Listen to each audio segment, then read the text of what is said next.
Hello everyone and welcome back to another video from Apps Academy. In this video, I'm going to show you how to sign up and create a new account on the Hinge dating application.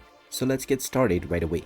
First of all, open up the Hinge dating app on your device, and once you open it up, you will see the create account and the sign in button. Tap on the create account to sign up and create your new one, and then just enter your country code followed by your phone number.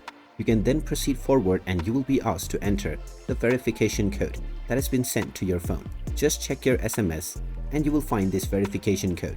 Enter this code within the given section and proceed forward, and you will be shown the privacy policy. Tap on the agree button and you will then be allowed to set up your profile.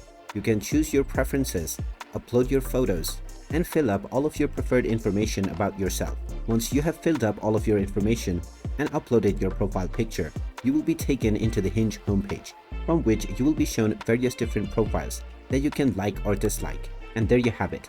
That is how easy it is to sign up and create a new account on the Hinge dating application. If you find this video helpful, make sure you hit that like button and subscribe to our channel if you haven't done so already. Also ring that notification bell to never miss another update from us. Thank you for watching, and I will see you again in the next video.